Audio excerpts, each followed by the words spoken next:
we were able to, at the last 11th hour, truly get enough money to go, hey, this is our future, single serve products with all new distribution too, which in our industry, it's all got to pass through distributors, and arranging that is really a challenge. So I think that most of our success is just the ability to survive long enough till we figured it out. Explore the minds and marketing strategies behind today's winning brands and businesses. Tap into the power of the creator economy with Earned by Creator IQ. Here's Conor Begley. Hi, everyone. Welcome to Earned. Today I've got Brad Schultz, the CMO and co-founder of BeatBox on the show. Welcome to the show, Brad. Hey, Conor. Good to be here. I think you are actually our first alcohol brand. So what a great way to start. So there's a lot of stuff I think we can cover. I think we've got Shark Tank. You guys kill it on social. You've got these partnerships and collabs. But let's just talk about the last year or two. I mean, you are doubling revenue year over year. You hit 100 million in revenue. You've been doing that for a few years in terms of the doubling or more. Not many people get to experience that kind of growth. What is that like in the day-to-day? At the time that we started the company, we were like, to hit even 1 million in revenue seemed like impossible. So I think I shared this with you before we started recording, but every day is just so exciting and so fulfilling. And even though we're there at the 100 million number, it now really more than ever feels like we're just getting started in this thing. And I think we're in about the third inning, if you were to use a baseball analogy. But, you know, it wasn't always this way. And for so long, it felt like we were pushing this massive boulder up a hill. And finally, in the last 3-4 years, it started to feel like it's going downhill. And it's picking up momentum, which is really a great feeling. One of the big unlocks there was when you first launched, you had the larger product, which would be more directly competitive to like a box of wine, right? And then you moved to the singles. It feels like was one of the really big unlocks you had. For sure. The original concept, we had this written down, was we wanted to be kind of the Red Bull of the alcohol industry. Big, iconic, little mysterious. So we had this 5-liter bag-in-box party punch. It was 1.5 gallons of booze. The idea was like, hey, this is all you need for a party, right? Show up, got your music, you got your beatbox, and you're set. 34 servings. It was crazy. Turns out there's only so many occasions that you need 1.5 gallons of booze. And, you know, the liquid was great. The brand, people were like, I love this, but like, I don't need that much alcohol. Well, it took us a good while. We were in business for almost 6 years before what we had is our pivot. We call our pivot into these single serves. So these are eco-friendly Tetra Paks that are, yes, single serving. They're resealable. So serves a lot of the same functionality, but yes, a lot more occasions that you might need that product. And so in 2017, we made the switch. And at the start, it was a couple percent of our sales. Now this is 99% of our sales is sold in these single serves. And ironically, we're getting more customers asking us, hey, can we get the 1.5 gallons of booze? Yeah. So it's fun to bring those back. What made you decide on, I think that packaging is actually quite unique for your industry, right? Like most people are either a can, a bottle, right? Something like that. What made you decide that, I didn't know that was the term, that Tetra Pak was the right vibe? Yeah. You know, I remember we laid out all the different types of packages on the table. There was cans, of course. Everybody was saying, oh, you got to be in a can. And distributors and this market only knows things in a can. And we would have been the 1,001th can. That just doesn't feel right. Plastic kind of thing. And we saw these mainly in like coconut water. No one in alcohol, a few wines were starting to use this.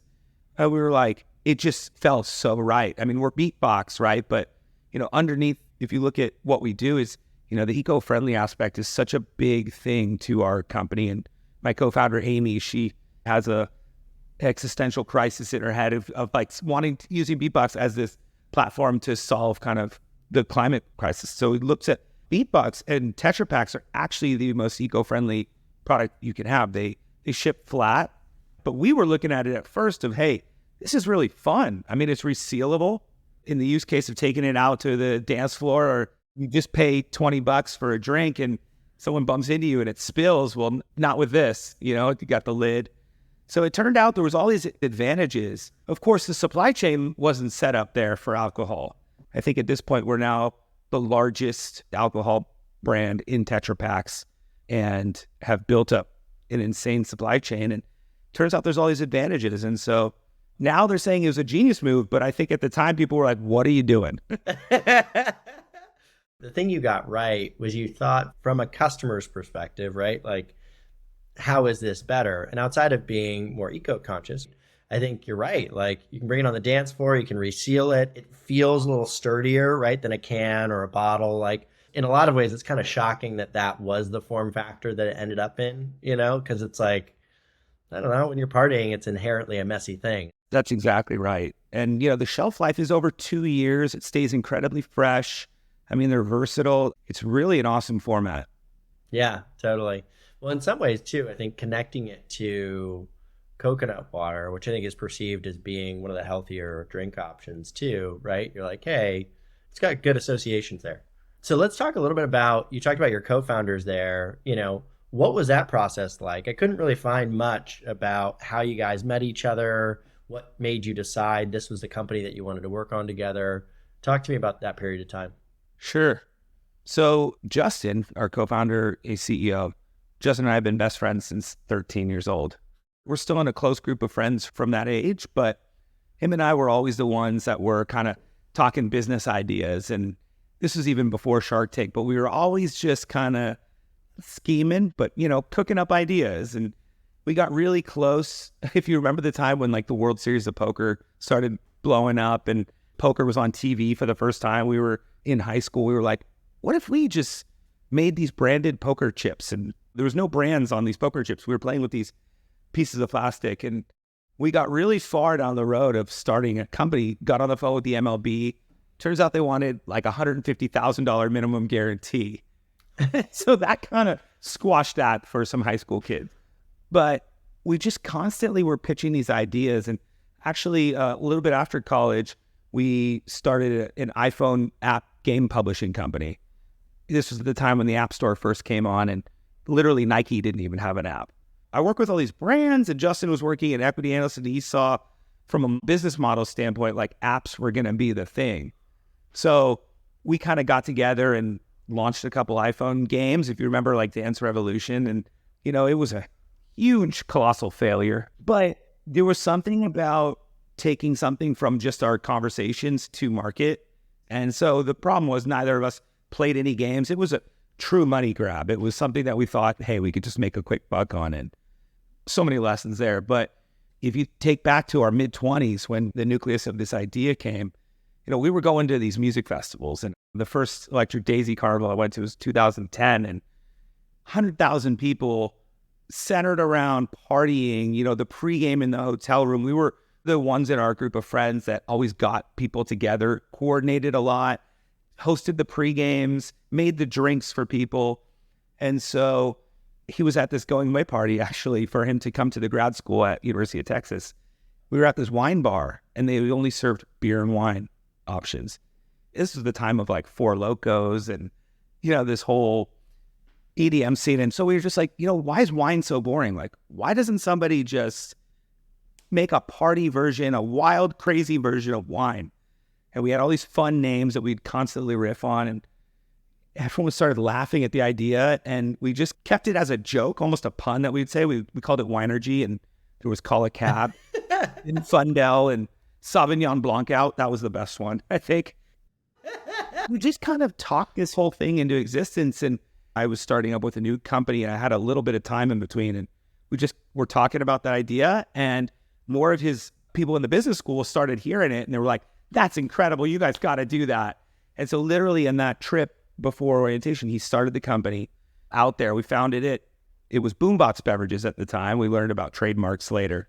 And there at the business school, just again, continuously talking. And that's where Justin met Amy and brought Amy into the fold, as well as two other students, Dan and Jason. And the five of us just put our heads together on the side and did this whole thing as a side project for me. And some of them used for class credit. So it was a complete side project until Shark Tank, and happy to get into that. But the whole thing centers around our personality type of getting people together, having fun, not taking life too seriously. So yeah, that's awesome. The idea of kind of side project versus full commitment is really interesting to me. Like, When we started our company, it was all in, right? It was 100%, which if it doesn't work out, like your app company, it's tough, right? Maybe I should be doing more incubation. I don't do any of it right now. I am such a fan of the side project route. You know, you hear these stories of people mortgaging their house, putting it all in as if that's like a badge of honor kind of thing. And I just think, you know, what you want to do is kind of minimize that leap. Eventually, it came time where I had to take the leap of a comfortable salary in an industry that I was proven and building, going like this, to a leap to, I think in the first year, $45,000 a year, which is enough, but it was a step down. You don't want to leap to the bottom. It's like, have something. So a lot of horror stories in that, but it felt right at the time. You mentioned Shark Tank, and I think, again, not many people have been on that. Not many people have been on it successfully, which you guys ended up raising, $1 million from Cuban at like a really solid valuation for where the business was at. I'm curious, what made you guys decide to apply? And what was that process like? Like, why do you think they chose you guys? It actually came pretty organic. So we had gotten into some stores locally in Texas and had been selling through. And we got a big purchase order from our distributor out here, and we're getting ready for this HEB program. HEB is one of the biggest retailers out here in Texas, great company. And so we needed to fund inventory. We were talking with local groups. We actually got connected with Tito of Tito Beverage. He has given us so much incredible advice along the way. That's a whole nother story there. So the idea of a local alcohol company coming out of Austin, Texas and getting big was like on the tip of everyone's tongue. And we really needed money. We also needed tons of exposure because, as you know, the alcohol industry is insanely competitive. And so we had no marketing budget whatsoever. So Shark Tank was this magical intersection of you could raise real money from real investors and be seen by 10 million people. We hit it from every angle. They did live auditions in person. We joined those. We stalked the producers on LinkedIn. We got in front of them every single way, tapping friends of friends, just almost annoying them. Eventually, they put us into their casting process, and that's a crazy experience. About 100,000 companies apply every year, and they whittle it down to 100 at the end of a 3-month process. So they're having a call with you. They assign you producers, and every Friday, you're doing a new update call, updating them on your business, and then talking through your pitch. And they leave you on a cliffhanger of, hey, this might be the last time we speak, but good luck. Eventually, we got the call to go to LA and filmed there. And we sat up all nights while running the business. Every night, we would just drink and watch episodes of Shark Tank and practice. And we were prepared for everything, every single thing. And, fortunately, if you saw the show, it is edited down. We were in there for about an hour and a half, but they made it into a nice little 8-minute segment. But we were so over-prepared, and we're able to play a little bit of offense in there. So what an experience. I mean, people ask me, like, should I go on Shark Tank? My answer is, unless you're an asshole, like, go. It's not going to make your business successful, but it's going to shine a huge light on you. Yeah, well, you guys, I think post Shark Tank, you saw an initial bump, right? And then you actually slowed down a little bit. And this is, again, pre-individual packs that you've kind of switched over to. What was that like? Actually, how involved is Mark in the business? I'd be curious, like how helpful he was. What was that period like, and how did you guys kind of make it through it?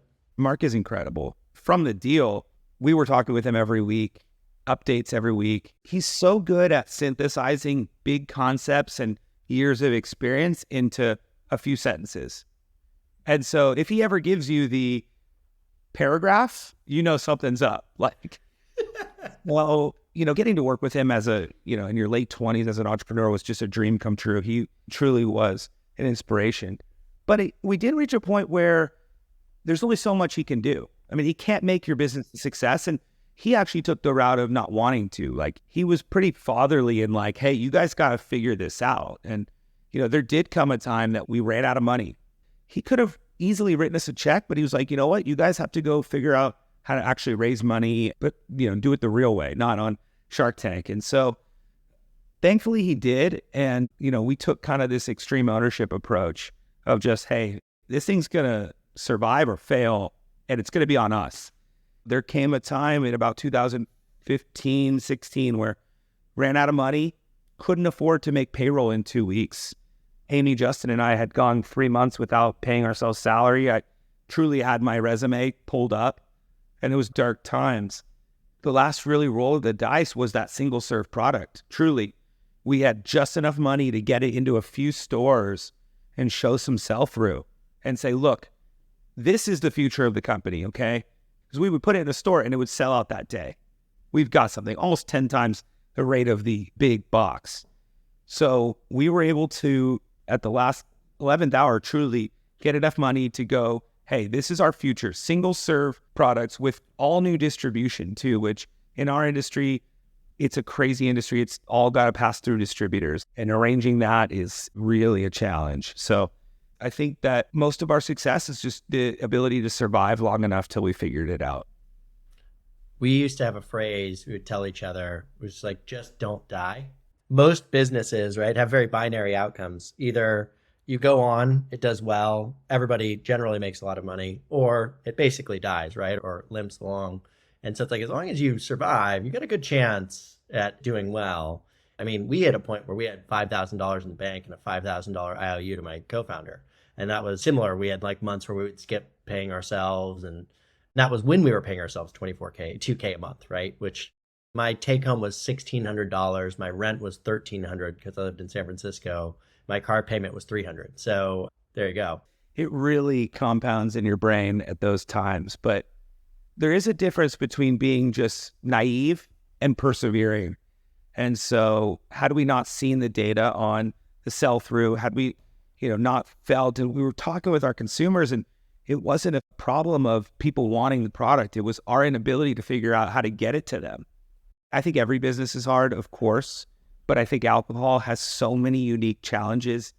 It's federally regulated. It's regulated at every state.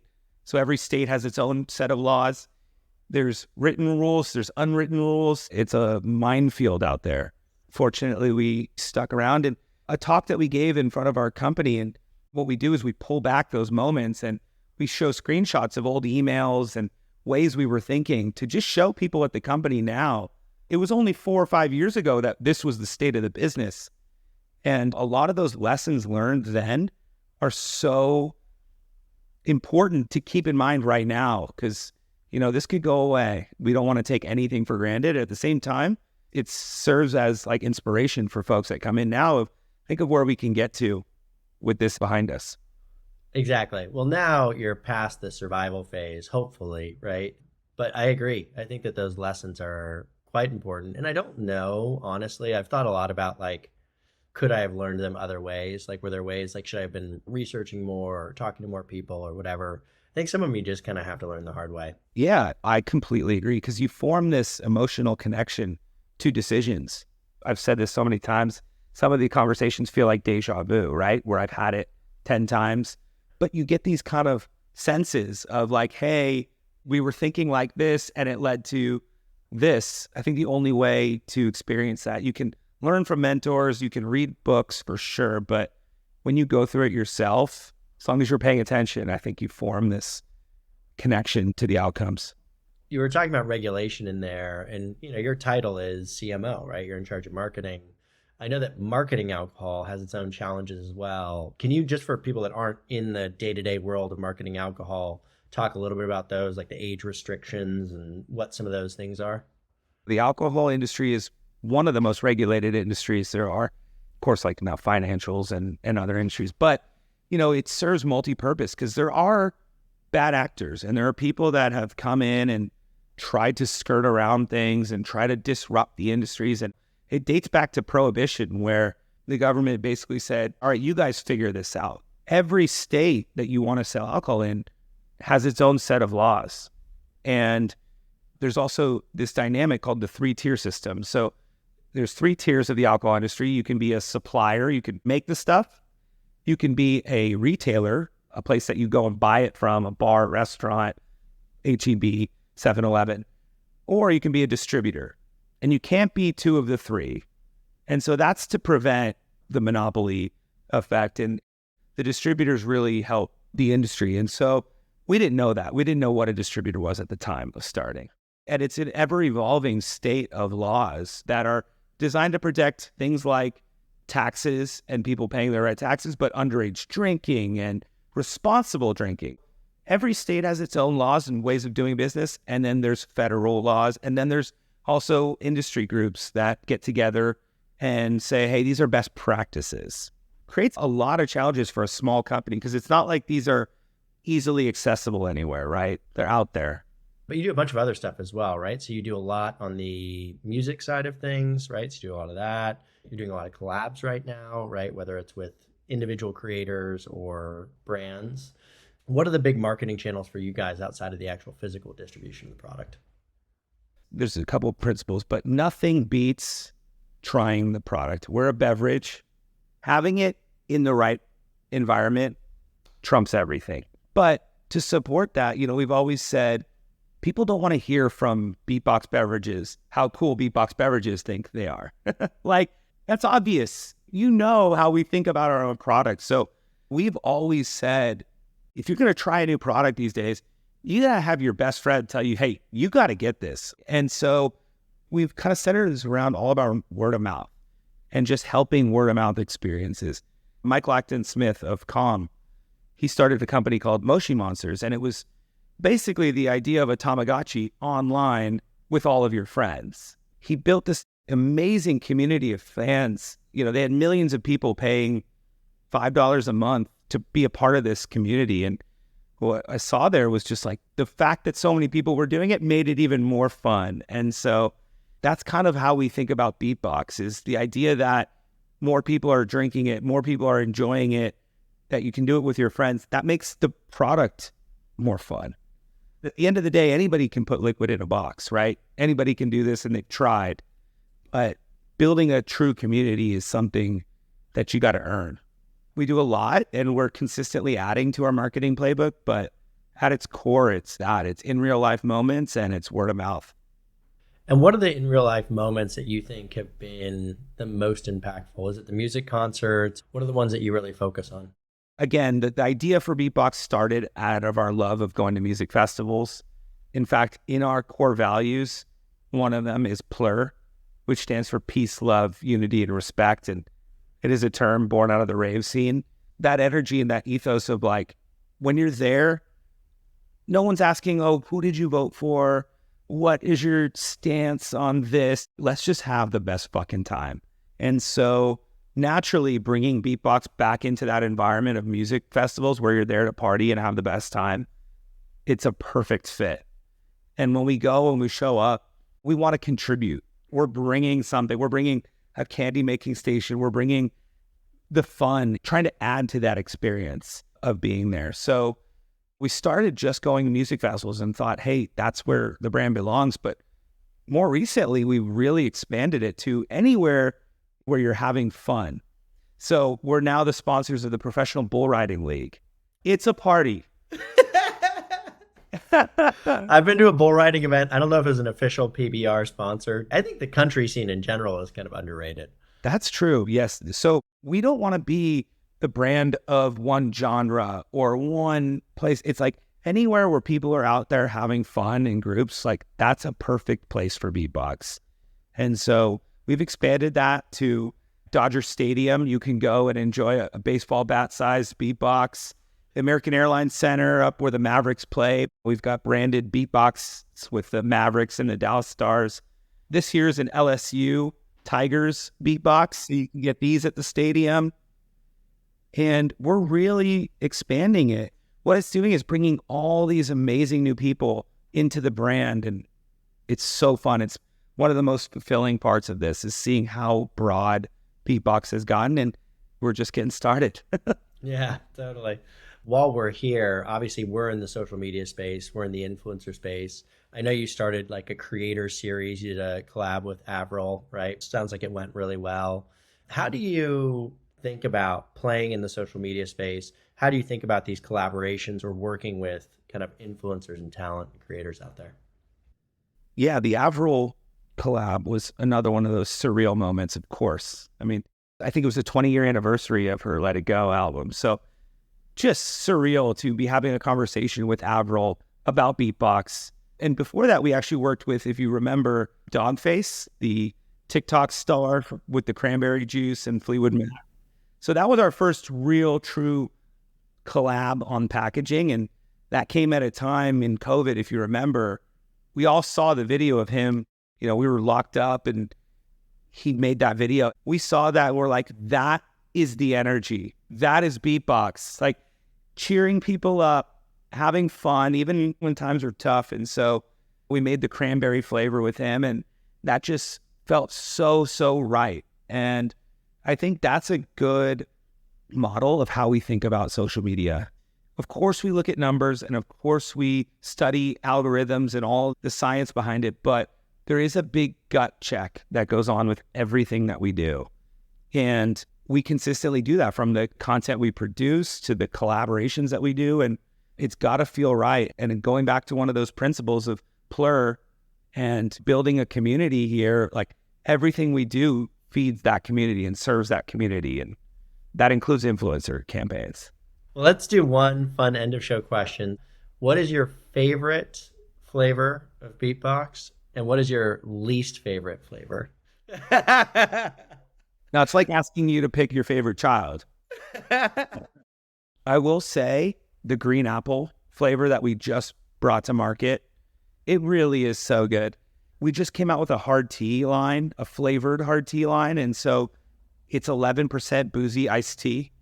I'm telling you, it's unbelievable to drink. And I love Blue Raz. It was our first baby at the time. When we started the company, it was actually just called BeatBox. It was our blue raspberry flavor. They all sell so well too. So it's my least favorite. Your favorite is the one that sells the most. Again, everybody has their own preferred flavors. I'll say peach. Okay. Peach is the one that you're like, it's not the biggest peach fan. Glad we got it on the record. Well, I'll make sure the product development team knows about it. I really appreciate you taking out the time. Again, congrats again on all the success that you guys have all had. Not a straightforward path, right? It's not just a one steady line upwards. So hopefully that's helpful for other people. Yeah, I hope so. Yeah, thank you so much, Conor. Be a friend, tell a friend, and subscribe. Earned by Creator IQ. Creator IQ is your all-in-one solution to grow, manage, scale, and measure your influencer marketing program. Ready to unlock the power of the creator economy? Get started with a demo today at creatoriq.com.